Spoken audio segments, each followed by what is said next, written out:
Hello gals, guys, however you identify. My name is Jesse and I'm a Jess of all trades, and welcome back to the channel for another video. In fact, welcome to our first video about Zenith the Last City, one of the world's first true VR MMORPGs to come out, especially one that has outwardly admitted that it was influenced by Sword Art Online in the year that Sword Art Online comes out in the series canonically, which I think is hilarious. In fact, right now I am wearing the bonus referral skin that is called the Beater skin, although the character model was created by myself in the character creation for Zenith itself. Right now I have the Beater overcoat on though.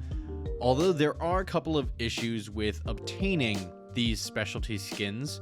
Right now, if you go into Skywave, if you have earned these skins through the referral system on Zenith's official Discord, if you go into your Skywave account and connect your account in Zenith with your Discord, if you don't link that by the time you make your character, you will not be able to obtain these specialty skins on that character. It's something that they're looking to fix in the game itself, but as of right now, you just have to deal with having to create a character to obtain these skins. Hopefully they will be able to retroactively fix it on other characters though. Also, there are some issues with the skins actually being applied to the character after they have been equipped in the inventory menu. And that is, the nerve gear does not show up. I have not been able to get it to show up on top of my character. There is a helmet that represents the nerve gear in Sword Art Online. Also, I am unable to access the Beater swords, which are the swords that are based on the Dark Repulsor sword from Sword Art Online. I've been unable to have those swords skins be applied to any of the swords that I have obtained up to this point in Zenith the Last City.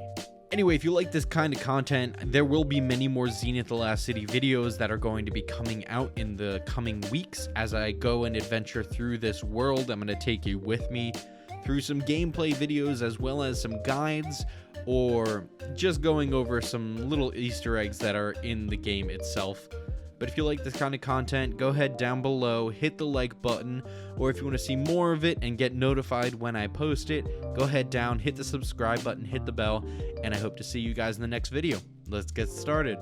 Now, day one for Zenith the Last City went exactly as you would expect it for an MMORPG, especially a title as expected as this one, as it is one of the first true MMORPGs to be played in virtual reality. I do want to say that when you start a game with a new character, the character creation leaves a ton to be desired. Compared to other current MMORPGs, comparatively, the character creation might as well not exist in this game, which I know sounds harsh, but it is one of the flaws that Zenith has right now that will be addressed in the future, but by the time it is addressed, it can't come fast enough. Now, loading into the game, it went exactly as I expected. I was entirely surrounded and flooded by green bars of randoms dropping into the starting zone with me. But it was really cool to just take in the scenery from dropping in. The animation and architecture style for this game, even off the bat in the starting zone, is absolutely beautiful. And going over and doing the small things like actually waving to interact with your first NPC is the small bit of immersion that just makes this seem really, well, for lack of a better word, immersive. And then going in and going through what would be considered the tutorial zone in that starting city, it hooks you really hard and really fast. The mechanics of this game just feel very good. Now, there are some points where it gets a little glitchy, like when you're climbing things and it just doesn't grab hold and your stamina runs out and you fall off. But the first time you climb a lamppost and just jump down and glide across the landscape is just this really satisfying feeling. Now, on day one, I made it past the tutorial portion of the city and I ended up in what would be considered the main hub of the city for the future of your gameplay. And that's when hell struck. I got booted from the game, and then I spent the next 24 hours or so trying to get in here and there, and the servers were either completely full or down for maintenance to try and fix this problem with them getting overloaded. But finally, on Friday night, I was able to jump into the game and it was working much, much better. By Saturday morning, the game was running incredibly smoothly. I do want to say that Steam VR, even though it was more connected and the graphics were better because I was processing through my computer, that the Oculus version did run more smoothly and faster than the Steam VR version.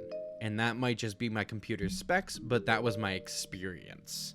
But finally on Saturday, when I got to move out of the city and move into the first zone of the world, as we will be experiencing with live combat and quests and the like, it was phenomenal. Now I got to jump in with a friend of mine, which immediately made the game feel better. This game, being an MMORPG, just feels better when you're playing with friends. But the world itself, even while soloing, all the quest lines that you can pick up right off of the bat, as well as the bonuses that you can find within the world, such as the Tears of Amara that you can then present to the statue of Amara in order to get bonuses to your stamina, which you can never have enough stamina, I have discovered, especially as a Blade Master. They immediately grab hold of your interest and your curiosity, and they do not let it go. In fact, on my first sitting, I played for probably about 3 hours and got up to level 10 on my first Blade Master. And that was with not even realizing the mechanics of the Blade Master as a whole, and the Godstones, which are basically the abilities and how you access them that come along with the Blade Master. Although, once I figured out what I was doing, I actually ended up going back and restarting on my Blade Master so that way I could get access to the Sword Art Online skins that you have seen at the beginning of the video. As well as I wanted to see, now that they reset everything and fixed the server issue, how it would run from the beginning, if it would run way more smoothly, or if I would be running into the same issues. And once I started from that new Blade Master, the game ran like an absolute dream on my Oculus Quest 2. As well as going back to the beginning, once I had gotten used to the starting zone, I was still finding bonus quests and little tethers for story or bonuses that were hidden within the world that I completely missed my first time around. Although through all of this positive nature that I have found within the game, within the first couple hours of putting myself in it, one thing that stuck out to me the most, that brought me the most connection and made me feel the most positive about this experience, was when I was going through a dungeon with my friend who I'm in a clan with, and within the dungeon, we just met up with another party of people who were fighting for the same purpose that we were, and we just hopped out of our guild chat into the world chat and said, hey, do you want to party up and we'll take on this boss together? And we just did. We just joined in on one another and continued into this boss fight, and it was a great feeling. One thing I do want to say, though, about that boss fight is I discovered one thing that I don't like about the game, and it's that even though you're in a party and the party takes down a boss, if you are not standing and you are dead, you will not get the kill for that boss, whether it be for a quest or for XP purposes. You will not be counted as achieving that kill. Which, even though it seems like a small thing and a little pet peeve, I feel like it'll be a bigger problem when it comes to big raid bosses in the future, where people who are fighting in the boss fight, especially those who are Blade Masters and have to get up on the boss, will end up getting killed and will not count towards getting the kill in the end of it. I feel like that'll switch the balance away from the Blade Master and more towards the Essence Mage. In fact, I'll be making a comparison video at some point in the near future, as I've, over the weekend, started playing through the beginning levels of Blade Master and the beginning levels of Essence Mage to kind of decide, based off of low-level content, which is the better for people to start out with. Anyway, all in all, I have to say that I absolutely adored my first time playing through Zenith the Last City, and I will certainly be delving into this game for many more hours in the nearly coming weeks. And I hope to take you guys along with me on that ride. I'll be posting some gameplay, I'll be posting some quest guides, I'll be posting some character guides and builds for both the Essence Mage and the Blade Master. Anyway, if you like this kind of content, go ahead down below, hit the like button, as well as subscribe and hit the bell so that way you'll be notified when I pull up more videos of this content, which shall be coming in the coming weeks. On top of that, I'm going to start streaming Zenith: The Last City on Tuesday nights at 8 p.m. Eastern Standard Time. You'll find my Twitch link down below. It is twitch.tv/JessOfArCades Twitch.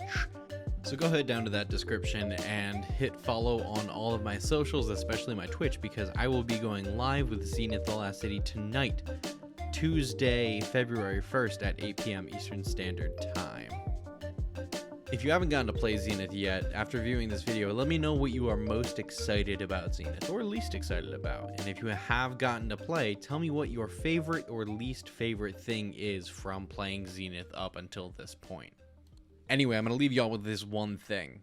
Remember, go out and love somebody today, even if that person is yourself. I'll catch you in the next video.